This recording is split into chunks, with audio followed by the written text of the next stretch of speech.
Good afternoon, everyone. On behalf of the Sri Lanka Export Development Board, I wish to welcome all of you for the EDB's weekly webinar series. Today, we are going to have the 10th program under this webinar program.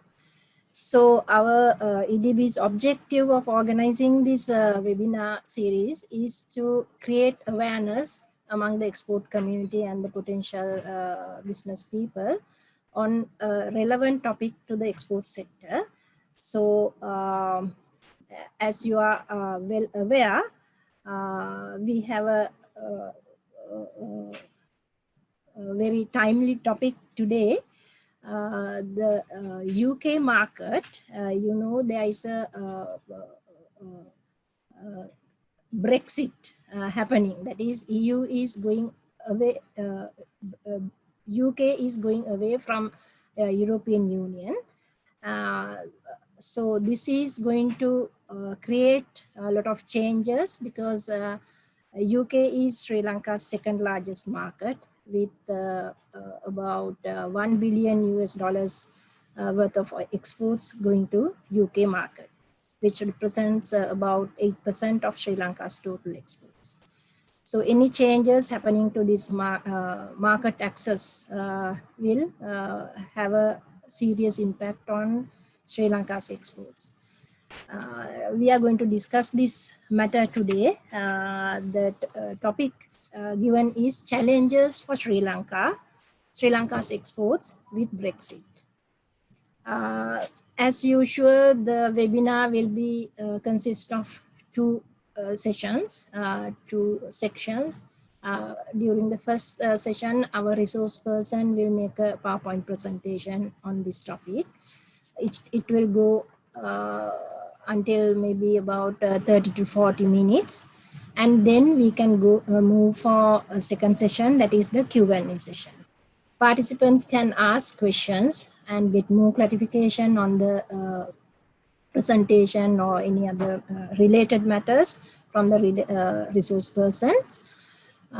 For this, you have to use the Q&A session, Q&A option available in this Zoom application. So with that small introduction of the session, I would like to now introduce our resource person for this webinar on challenges for Sri Lanka's exports with Brexit. It is a very relevant person, that is Dr Lakmini Mendis, Minister Commercial at the Sri Lanka High Commission in London. She has more than 20 years of work experience in public, private and semi-government organizations, and worked as a country representative, a trade expert, negotiator, commercial officer, lecturer, resource person, management consultant, market researcher, and a banker. And when she worked at the Department of Commerce, Sri Lanka, she contributes towards trade policy formulation and implementation for more than 18 years. And she also worked as a diplomatic officer responsible for commercial and economic matters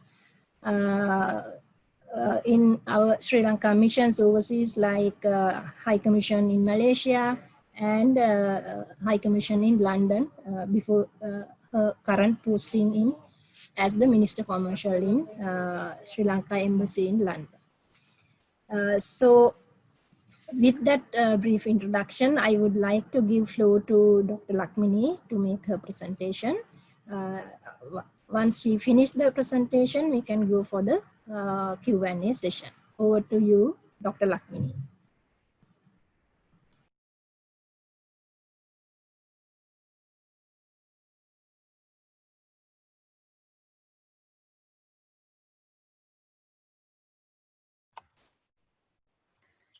Yeah, good afternoon, everyone. I presume my audience is from the southern and the eastern hemispheres. So good afternoon, everyone. And thank you, Anuma, for the generous introduction, and congratulations to know that this is the 10th webinar. So at the outset, on behalf of the Sri Lanka High Commission in London, let me thank the EDB, the chairperson, and the EDB for extending an invitation to this mission to speak about this timely topic on this recently published UKGT. At the same time, let me thank the Director Marketing, Ms. Anoma Prematilaka, and her team for organizing this event. So before proceeding, I must say I took some liberty to change my topic, but not in a drastic way, but to add the opportunities also into the challenges. And so now the topic would be challenges and the opportunities for the Sri Lankan exports or the exporters in a post-Brexit scenario. And I have tried to make this simple as possible for the audience to understand, since I would have loved to see the audience, and with these webinars you are not possible, it's not possible. So we have made it, I have tried to make it simple as possible, but if you need any clarity, we are always ready, and please feel free to contact us offline to explain it as well. So before proceeding, another thought which I felt like sharing, and of course, I will be touching upon the opportunities as well as the challenges, but at the same time, I would invite each one of you to think, what is the impact going to be for my product, or the product that I'm manufacturing, the product that I intend to manufacture, and the tariff line, and also what is the impact going to be for my company, and as a whole, to the industry. At the same time, not stopping there, for the organizations, representative from the different organizations, how can we support our SMEs to mitigate these challenges and to make use of these opportunities? At the same time, as a country, how we should go forward with the trade relations with UK. So with that, let me kick off my presentation.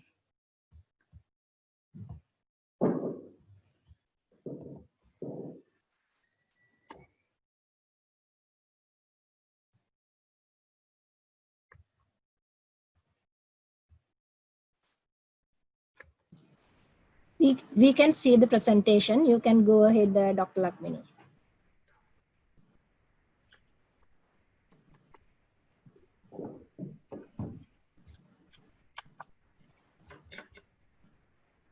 Thank you.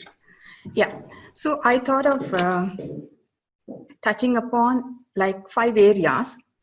First one, to lead up to Brexit. I thought to set the flow, but therefore to touch a little bit upon the lead up to Brexit.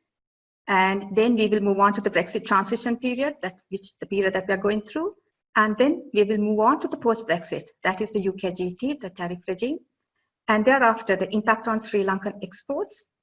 And finally, the future enhanced framework, that is the proposed preferential tariff schemes. So to begin with, history. I have no intention of speaking about the political side of it, but yet I felt it was important to know the foundation for it. In 1973, then PM, Mr. Edward Heath, took EU to the EC, and UK joined EC. At that time, there were only 6 countries with Denmark and Ireland. UK was one of the members, but that was after applying in 1961 and in 1967 with some hard work. However, there was some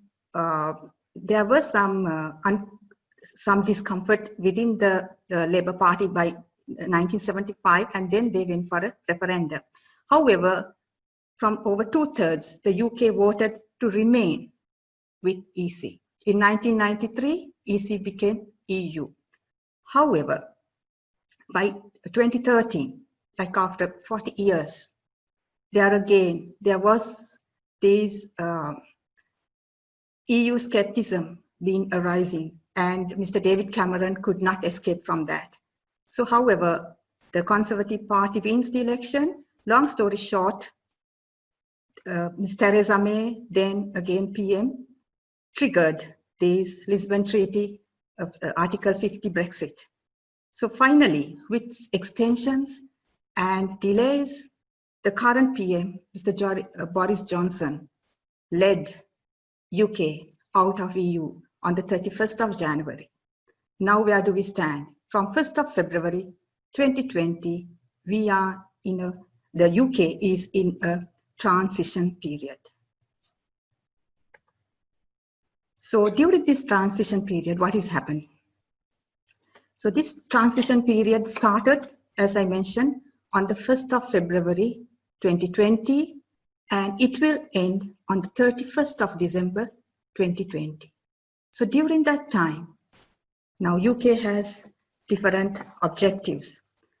First one, to apply the same EU regulations during this period. So as a result, your company, your products are enjoying the EU GSP Plus schemes and the same regulations, reg system, as it is.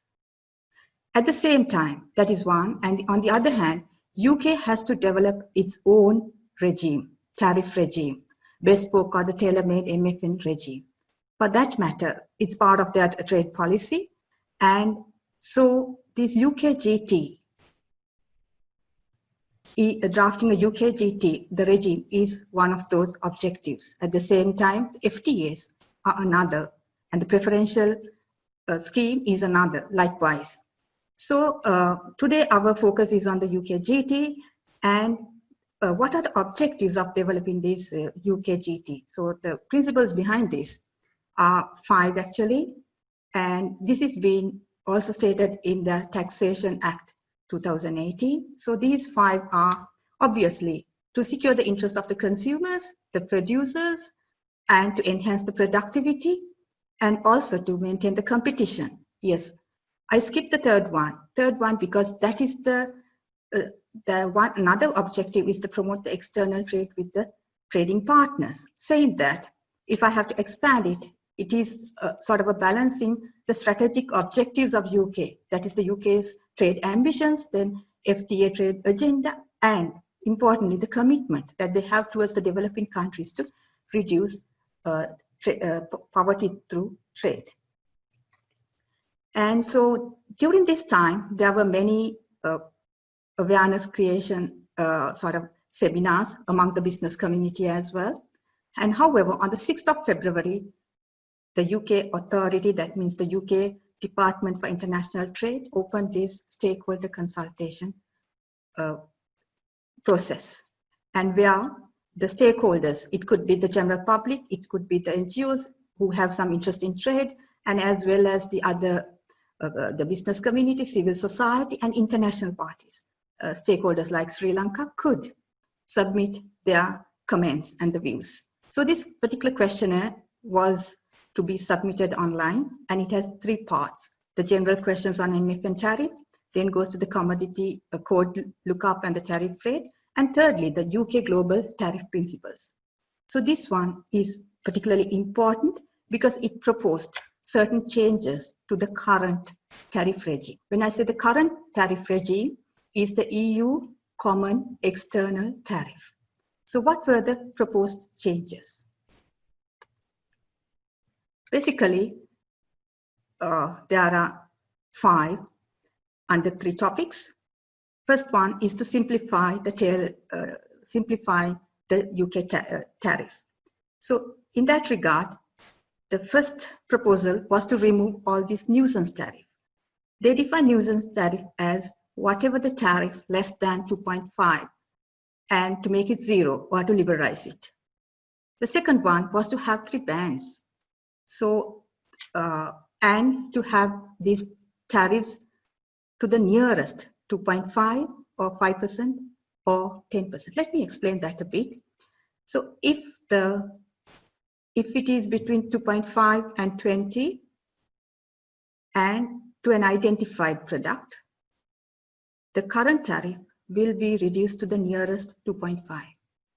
And if the product is in the tariff of this particular product A or X is in the bracket of 20 to 50, it will be reduced to the nearest 5%. If the tariff is above 50%, then to the nearest 10%.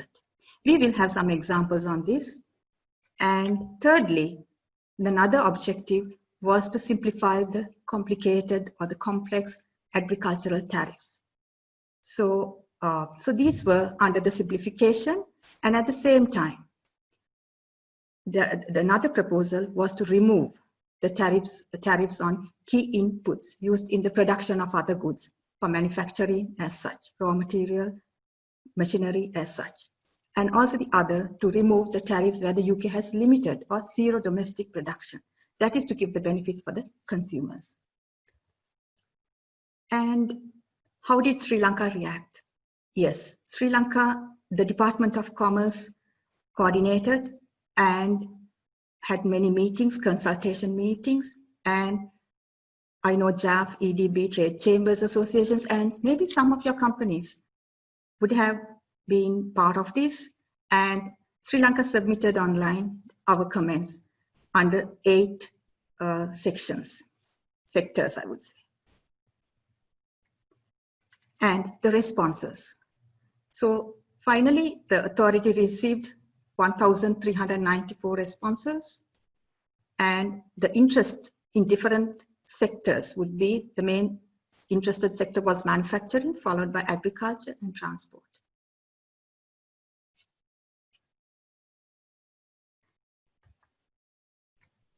And now, again, we will see what was the response given by the stakeholders on this simplification. Response to move or to eliminate this nuisance tariff. As you can see, majority agreed with that. And what about these bans to simplify it to the nearest 2.5, 5 or 10%? Majority agreed. How about simplifying the agricultural tariffs? It's a mixed response, as we can see. Then the removing tariffs on key inputs, which is used for production. There again, majority said yes. And finally, removing tariffs where the UK has limited or zero domestic production. That again, majority said agreed. And finally, in consideration of these responses, as well as the analysis conducted by the UKGT, on the 19th of May, this UKGT was published. That is their United Kingdom Global Tariff scheme or the schedule.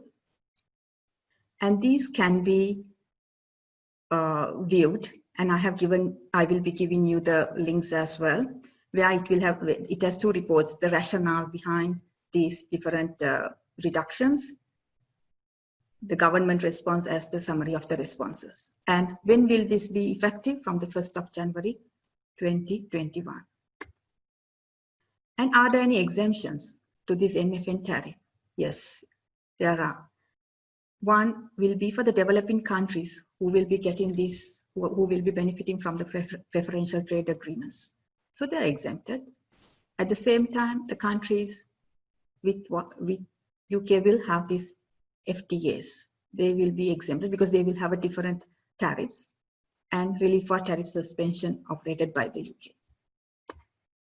And now we will look into how the modalities, what are the changes that they have done for the EUCT. So EUCT, that is European Common External Tariff, for the base. So they have done the amendments or the changes into it by simplifying tariffs, removing tariffs, and retaining tariffs, I would say.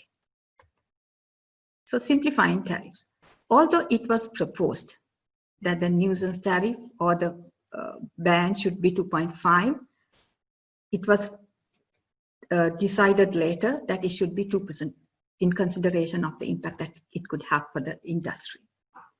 And simplifying tariffs, it's basically the standardized bans and the agricultural tariffs. Let us see some examples to get a better understanding.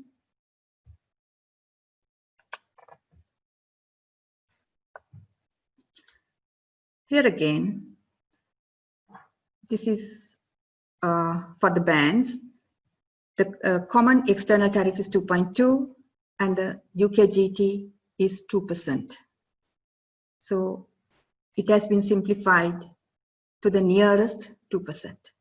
The second one, 9503 HS code, the common external tariff is 4.7 and it has been simplified to the nearest 4%, 2%, that is 4%.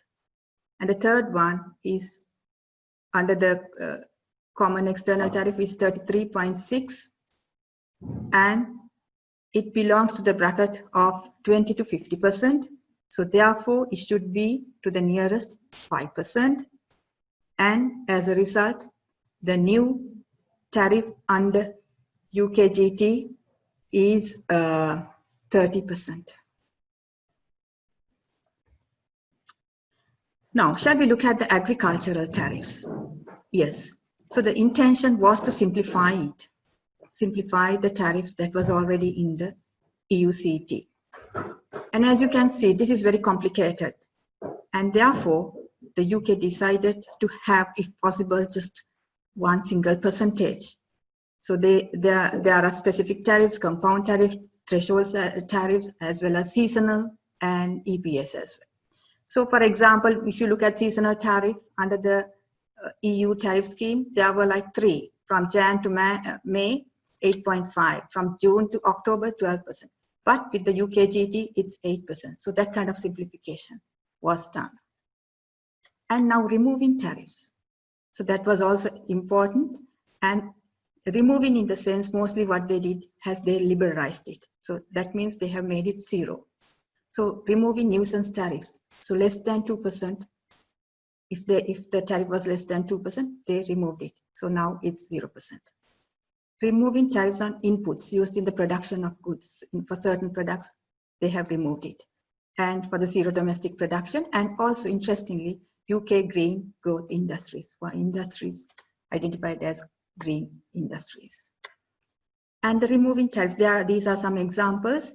Under these removing tariffs, 2,000 products have been 2,000 products have been selected, and of them 500 are basically those nuisance tariffs, which is now 0%. Now you can see 1.6 for this particular product, dried pistachios, and now under the UKGT it's 0%. For the fish hooks, which was 1.7 under the UKGT, it's 0%. And this one is for the key inputs of production, for example, which is needed, the raw materials that is needed. And as you can see, it was 6.5 preparing baking powder, now it's 0%. And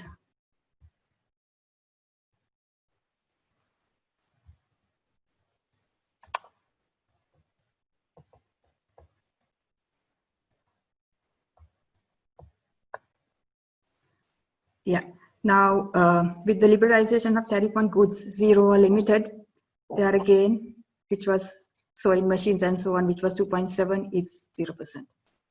And removing tariffs to support the green growth, some for products like turbine parts, waste containers were again made it 0.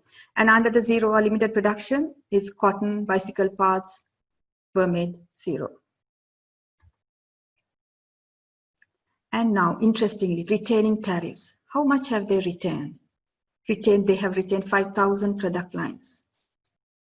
And the objective or the rationale they're given is to support the UK businesses and meet the UK's wider strategic objectives. Strategic objectives could be like the FTAs and as well as preferential schemes. So this lot is very important because this is the basket that they could open it or they can liberalize it. This is the basket. This is the basket for negotiations. So what have they retained? Agricultural products. Yes, they are sensitive. At the same time, it's for like not to disrupt the UK farmers and the consumers.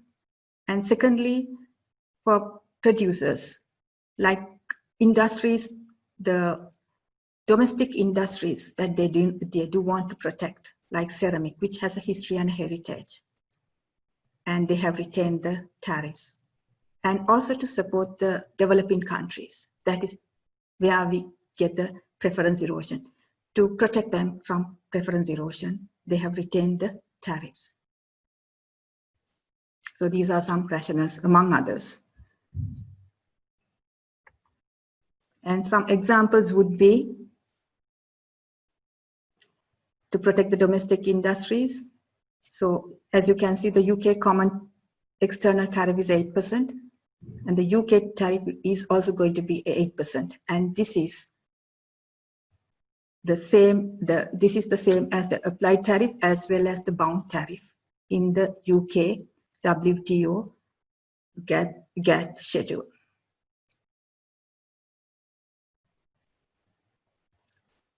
Similarly, and to market access, so certain products they have retained. And so these are some examples.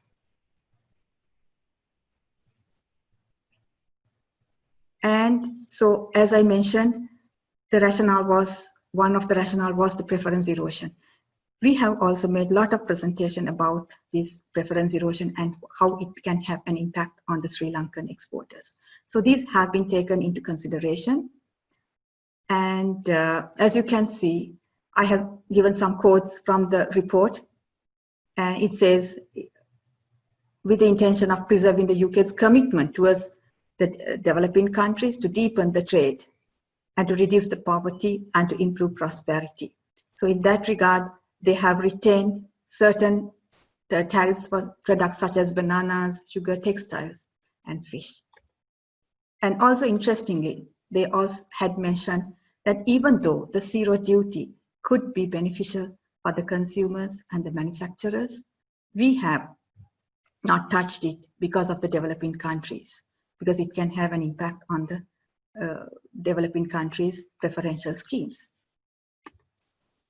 So just to put everything in a nutshell, what sort of a achievement that they're trying to get it from this UKGT when compared to, because it's, as I mentioned before, the base was EU external tariff scheme.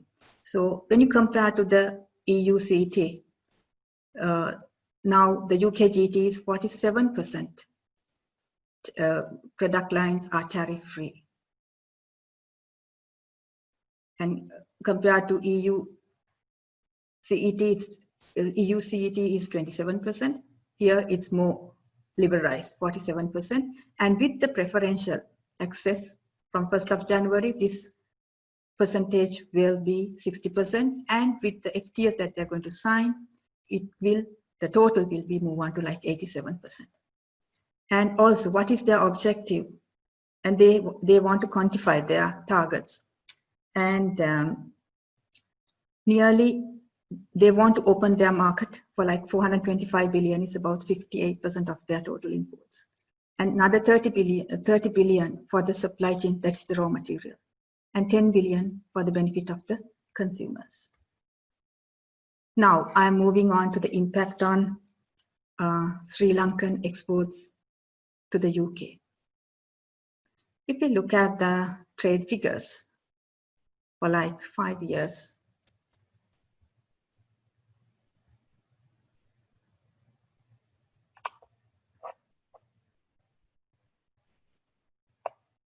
we can see that 75% consist of our apparel products.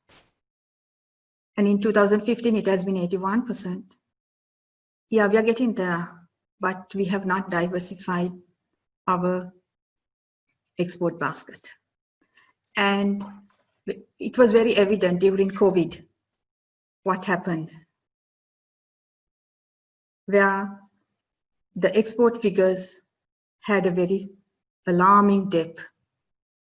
When you compare to 2019, for the month of February,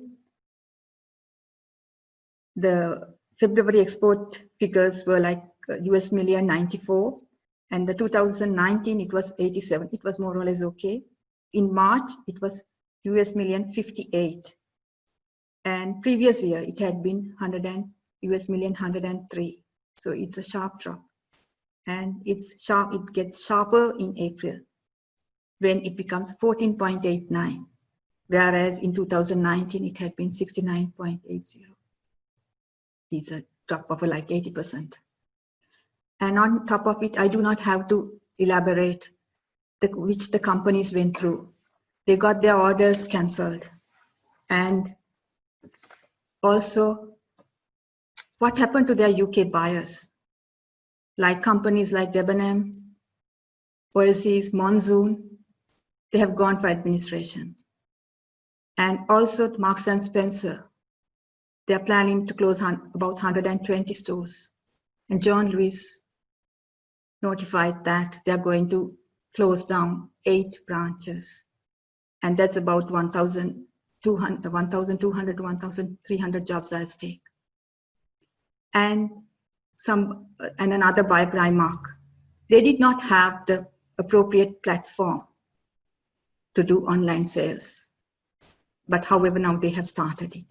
So likewise, our apparel industry was hit. So here once again, the challenge, and is an also opportunity. Challenge is that we have to diversify. We have to look into other products as well as the niche markets. And we have to use our innovation and the technology to get there. Opportunities are there. We have to think like out of the box and come out with other products.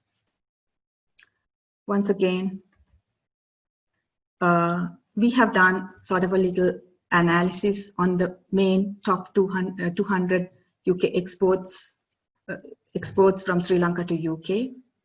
And based on that, this is sort of an example. So based on that, I would like to summarize what we have reached.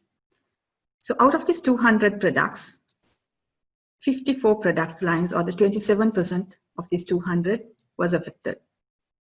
How? Good, for good or bad?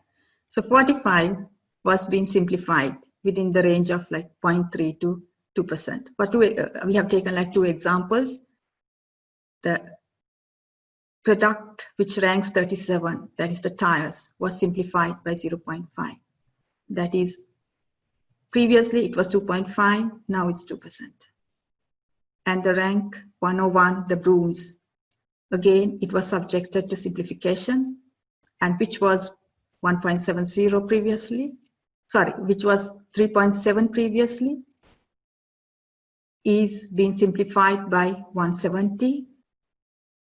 And that is again, as you will remember, to the nearest 2%, and now it's 2%. Now, 9 tariff lines will be liberalized. What does it mean? It's going to be zero duty. And these 9 lines, what we have to remember is under the EU GSP Plus, these are zero duty, which under the EU CET, the rates were, MFN rates were, for example, optical instruments, it was 4.7. Now it's going to be 0%, where it's going to be similar to the zero duty that Sri Lanka is benefiting. So these are challenges for us. The competition is there for us. And our activated carbon is also part of it, which the companies can now think, how can we overcome these challenges? The competition, better to get ready from January 1st, 2021. And what about the others? 146 products out of the 200 list, or the 73%. It did not undergo any changes. And what is the situation with apparel? So of the 200, there are about 123 apparel products. So all top 25 consist of these apparel products falling into chapter 61, 62 or 63. And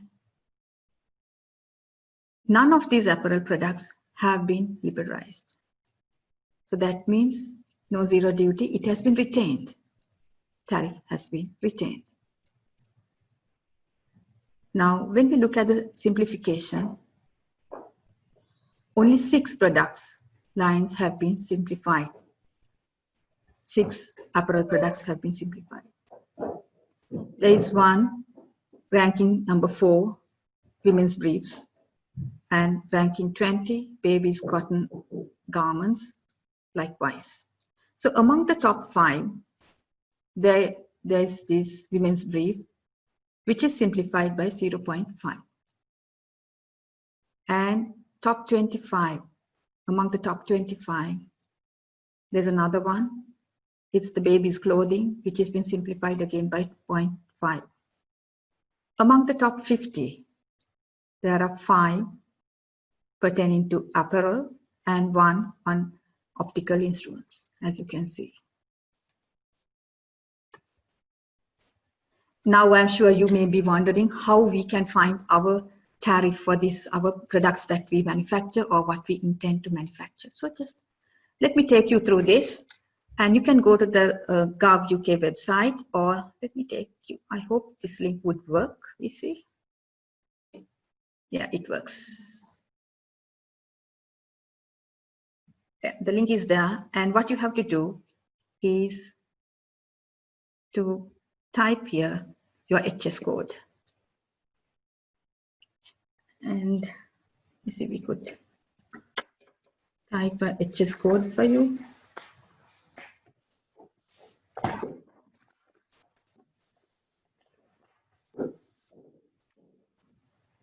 Yeah, let us type a.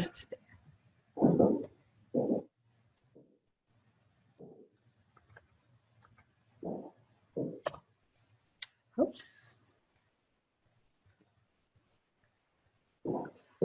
Okay.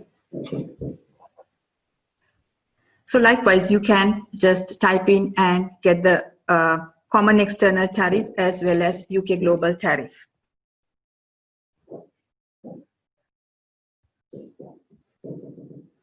How to do that?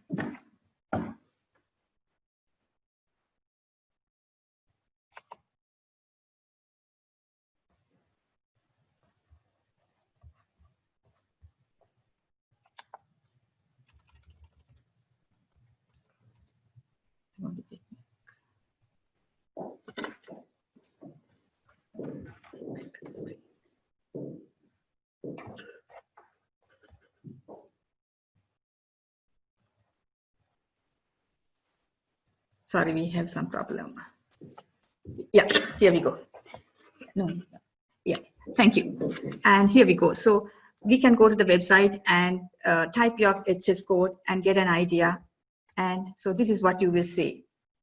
The tariff at the moment, MFN tariff at the moment, and the UK global tariff, MFN tariff that would be, and whether there's a change, a simplification or a liberalization. Now, I thought of taking up some few products to see where we are heading, the competition, and also our market share, to give you some glimpse. First, we thought of taking number 1, ranking number 1, that is baby's garments of cotton. And as you can see, there's no, it has been retained, no change, 12% under the common external tariff. Same with the UK global tariff, and this is also the bound rate for UK for this product. And remember, these graphs are very basic graphs, and this is an example. And you will not get these graphs on the UK government website, but we have using the data, we have done it with the ITC database. So if you look at this, who is the market leader for this product? It's India. And this x-axis shows UK market share, whereas the y-axis shows the annual growth in the UK market. And interestingly, what is India going to get after 1st of January 2021? I have not come to that, but you will understand when I get to that point. So India is benefiting from this GSP scheme. So therefore, what they will get from the UK preferential scheme is the standard, the replicate of the standard GSP. So if that is the case, their duty is going to be 9.6. China, for China, until they sign a FTA, it's going to be the MFN rate for them. And for Sri Lanka, it's 0%. It seems like the percentages have been moving up and down. For Sri Lanka, however, it's 0%, Bangladesh is 0, and Cambodia 0. And what I want to show you here is China is also the market leader. At the same time, look at Cambodia. It is benefiting 0%. However, their growth is, the annual growth is much more than the other countries which have been sort of stagnated here. So this, even though this is a basic graph, it gives us a message where we are heading. And as you can see, Sri Lanka is here with around 15% market share. And so how can we penetrate this market? What would be the strategies that we have to be using? And who are our competitors? How can we outperform them? So these are something that we have to think about. And the next one is again the t-shirts.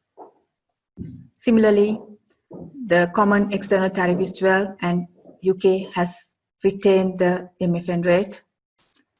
And when you look at it, who is the market leader? Bangladesh. Yeah, and not only to UK, but as well as to the world. Okay, and also China is also there, but if we look at the Sri Lankan share, it's 1.70. So again, now I have explained one, the same theory applies here. How are we going to analyze it? How are we going to understand the different competitors and to move forward? So let me take, okay, this is interesting. So this product is actually women's briefs.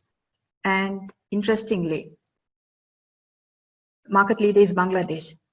Bangladesh is growing faster in UK market than in other markets in the world. And so it's again under the, it's being LDC under the preferential scheme, they will be getting zero duty as Sri Lanka. And I just thought I will touch upon ceramic and one other product. Ceramic, that's a product that they want to retain to protect their local industry. And there again, China, as you can see, leading and growing. And Sri Lanka is our share is very small. For this particular code that we have taken, this is, as I said, it's sort of an example. And then we have taken black tea, we see where we are, Kenya is there, Sri Lanka is there, but however, see, Sri Lanka has the potential to grow here. So that's something that we could think of. And the rubber tires. As you can see, it's 0% for all these particular countries that we have on our bar chart. And Sri Lanka is a market leader. However, it's sort of stagnating, and there are other countries proceeding with more growth rate. So I will not go into more details. And so let me think of the future now. What does the future holds for us? So after this transition period, so until 31st of December, we will have this EU GSP, the same scheme been implemented. What is going to happen after the 1st of Jan? The UK authority, they have proposed this preferential tariff scheme.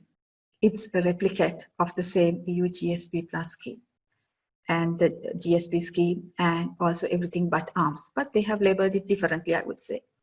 EBA, they have developed, labeled it as least developed country program, and for generalized GSP preferences, it's a normal framework. GSP plus, it's called enhanced framework. And so Sri Lanka is among the other 8 countries. And also, Sri Lanka do not have to make an application. Automatically, Sri Lanka will be getting it. And the criteria is the same as EU GSP plus criteria. So they will, at the moment, I should say at the moment. So they will be looking at the GNI per capita. So being a lower middle income, it facilitates this purpose, and the vulnerability and the diversification and 27 conventions. Diversification, let me quickly touch upon that. That focus on the 7 product sections. 7 product sections, a value of the 7 major product sections as a percentage of the EU GSP plus exports, and that figure should be less than more than 75% for 3 consecutive years. So that itself explains the need for diversification in the future, how concentrated our product basket is. So once again, if I quickly touch upon the utilization, based on the 2019 statistics, there again we see for UK, the Sri Lanka figures, UK, the total is 64%, and especially the chapter 62 is just 45. And because of the interest of time, I think I need to go a little bit quicker. And when we compare it with other GSP plus countries, as you can see, the Sri Lankan utilization is very low. And the reasons, as we all know, the main reason is the rules of origin. And so there we have our obstacles, which we have to penetrate. And when we know that this is proposed to be implemented from 1st of Jan 2021, after the transition period. However, this enhanced framework, which will be a replicate of the UGSP plus, is to be legalized in autumn, along with another like 11 pieces of legislation. UKGT would be also one. And I am sure that industries would love to know what is the rules of origin. Is it going to be the same? Yes, it is going to be the same. The yarn forwarding rule will be there. The double transformation process will be there. And certificate of origin. Will the REC system continue, or is it going to be a different one? Having discussed with the UKDIT, they are not yet to say what sort of a certificate of origin, but it seems like it could be RECs or something similar to RECs. And because all these legislations are being drafted in consultation of other departments, so in autumn, we would for definitely know what is going to be. And about the certificate of origin, I was assured that enough notice will be given to the countries to be prepared. So, and the other challenge that we will have is with the trade agreements. So all these, even enhanced framework, and will be, in my view, will be these short-term benefits that we are going to get, and also becoming a lower middle income country also benefits us. But how long are we going to be there? Because when we were downgraded, it was with like $26. So next year, maybe due to COVID, it will be the same. But what about if we pick up? So we need a permanent solution as well, more policy decision to have a stronger established trade relation with UK. So with that, let me conclude this presentation, and whoever would like to get more information, please do get connected with us. So these are our contact details. And so once again, thank you, EDB, for making it happen. So we'll be happy to answer any questions. Yeah, thank you, Dr. Lakmini, for that detailed and very effective presentation. I think there are several questions coming your way. Maybe some we have, some may have already covered during your presentation. Some participants would like to have your presentation. Can we share it, Dr. Lakmini? Yes, of course. Yes, of course, because they are going to benefit more than me.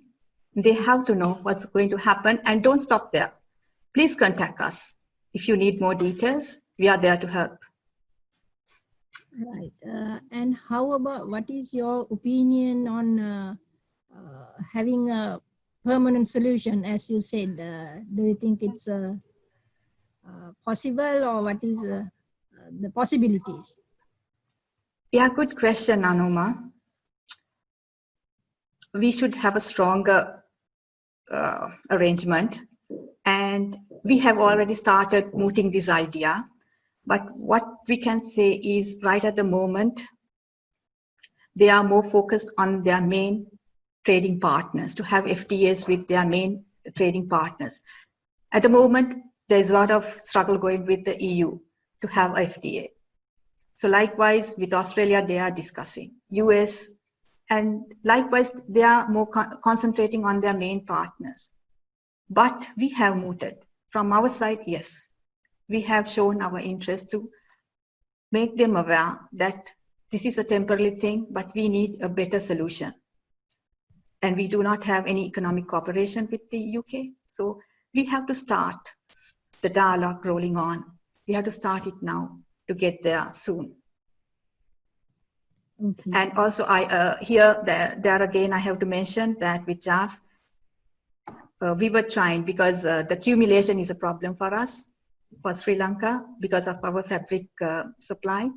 And we have discussed this with UKGT as well, and a proposal to have a cross-regional accumulation, because this joint proposal was made within Indonesia to the EU, but similar thing that we have proposed, and also the extended accumulation under the EU Article 2446 of, I think, 28th of July 2015.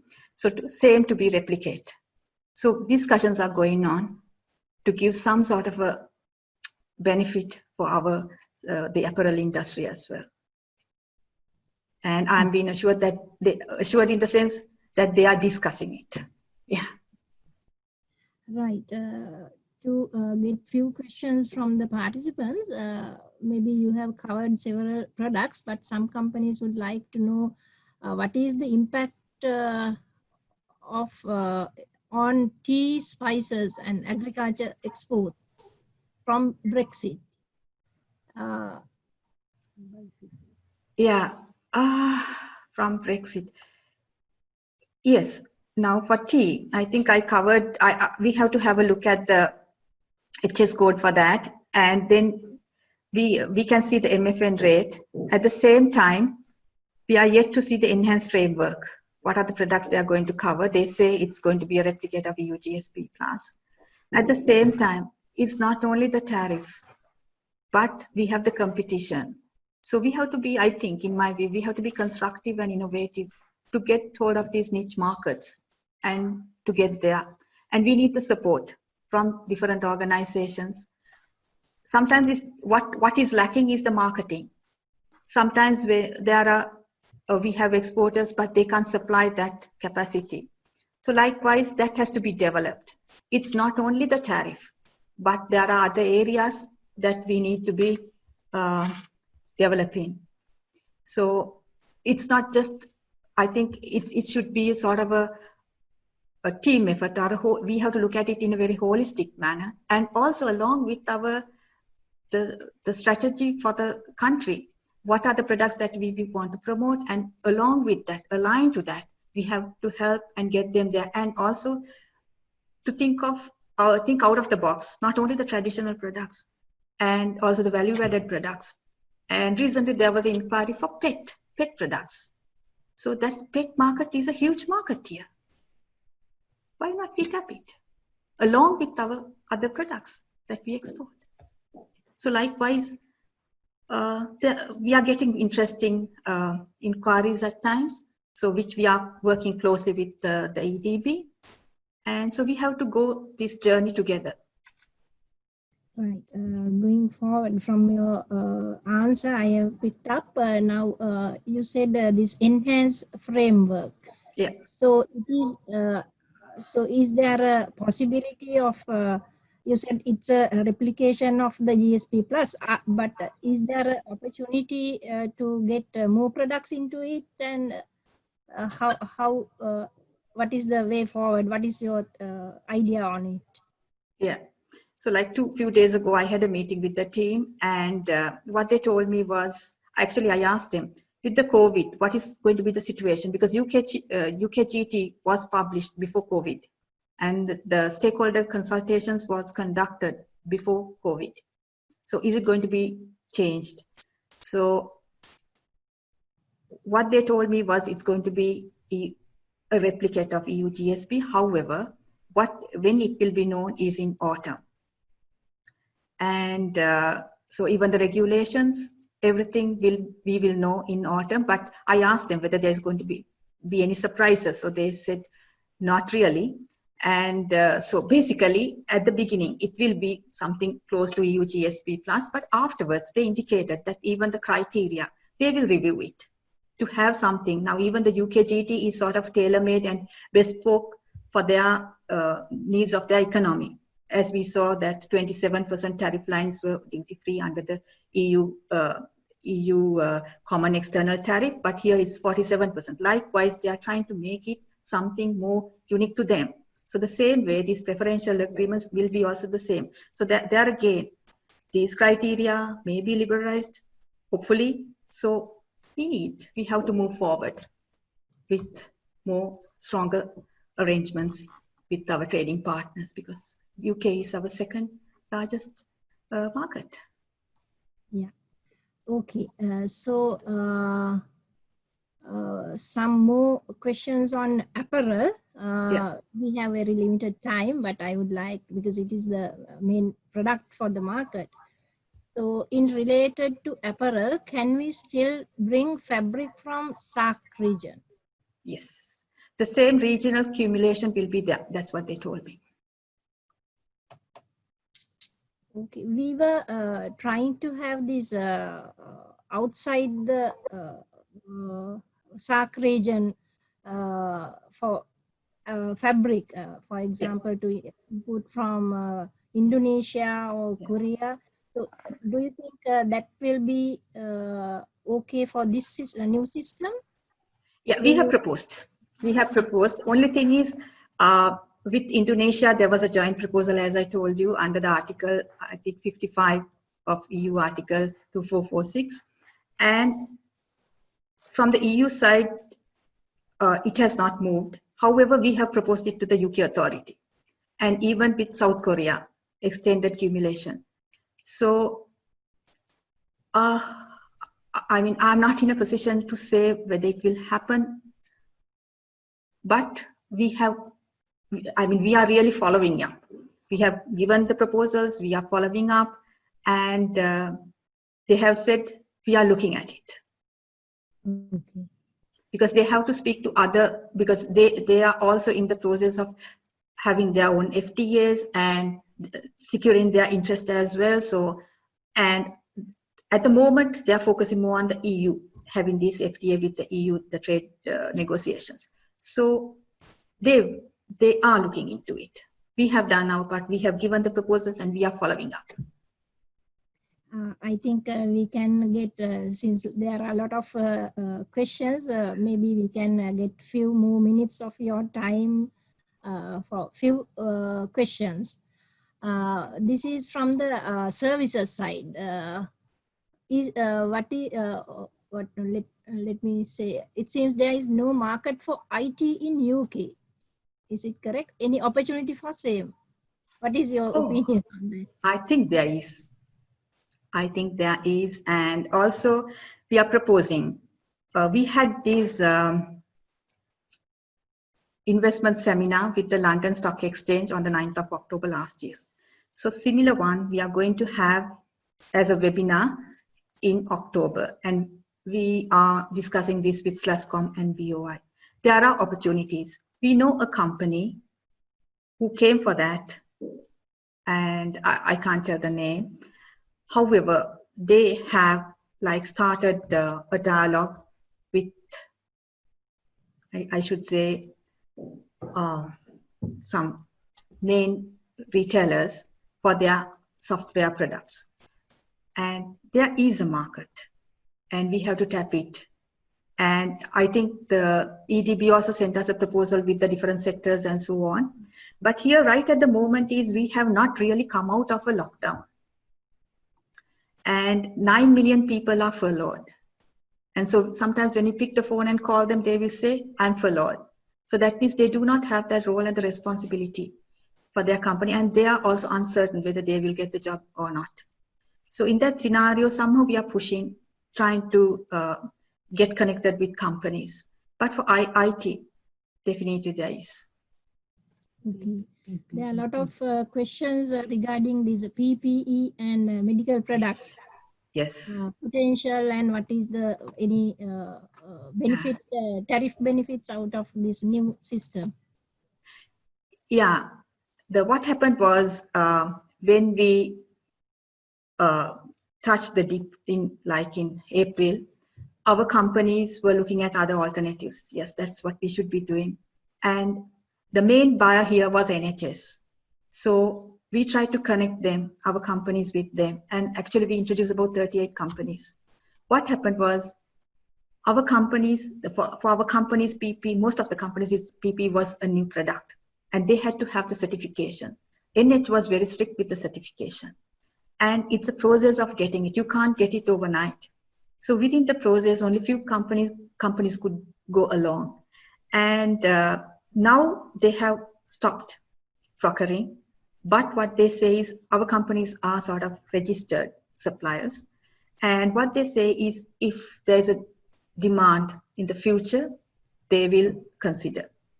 And I mean, if you read the papers, you know that we might have a second wave, hopefully not. And so we never know. This is a rather fluid time, a very uncertain time. So there can be a demand. At the same time, with these PPEs, what we see today is it is like a bubble. Whoever had the product in hand was able to get it. And our gloves, I know, a lot of gloves came here. And so now they can't, I mean, they don't have the capacity to meet the demand here. So until August next year, I think. So likewise, if you had the product in hand at that time, they could get it. They could get the orders or the contracts. But I know some companies have already got the certification. Yes, we'll see. And for PPEs, actually during this time, they reduced the tariff to 0% and no VAT until July. 31st of July. So, yeah.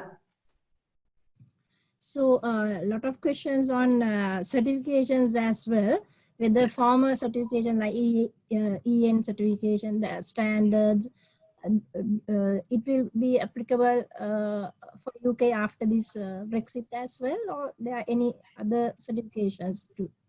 Yeah, I raised that question. Yes, I raised that question. So what I'm being told is the certification, from the certification point of view, the different agencies are discussing this because they are still developing what sort of a certification would UK have after 1st of January.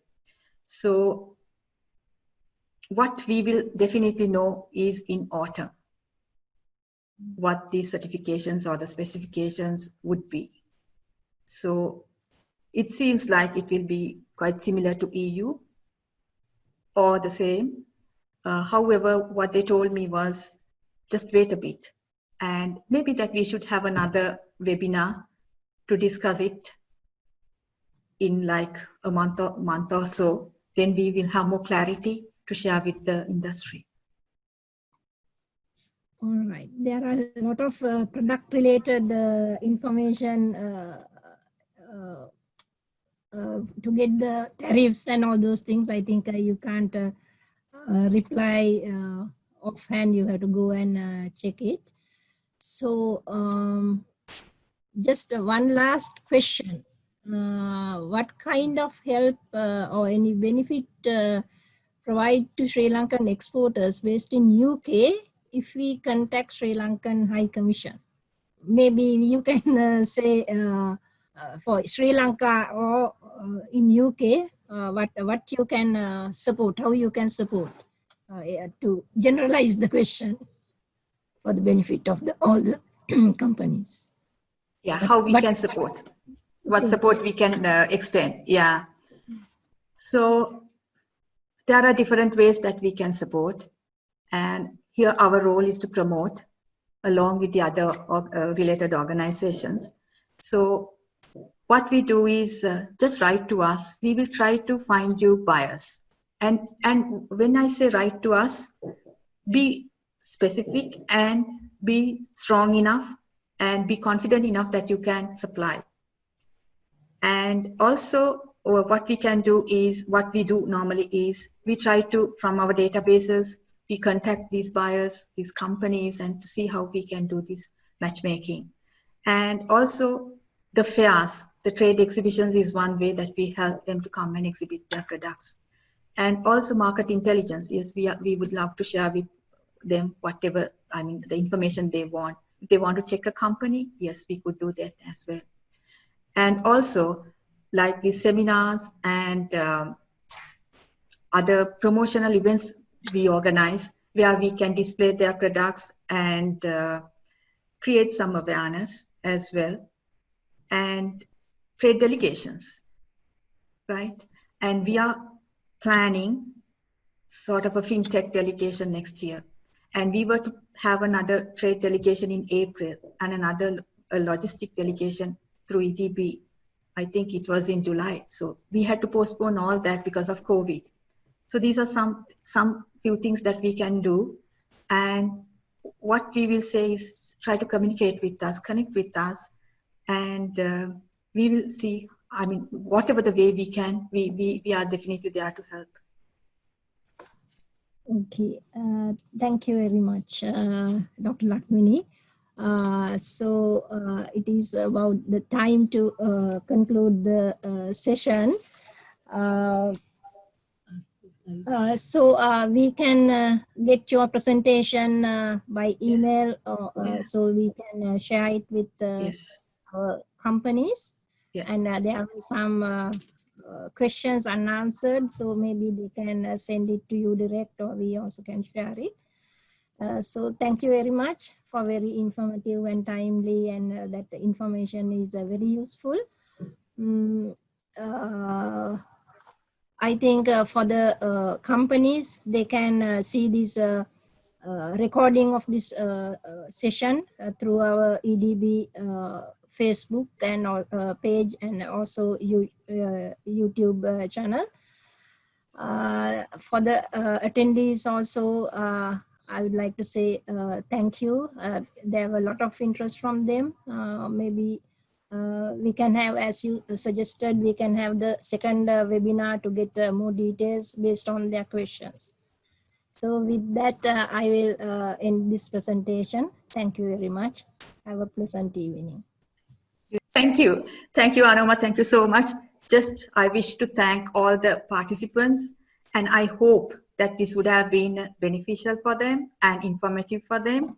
And also, more than that, this is a way of, I consider it as way of communicating and get connecting with them.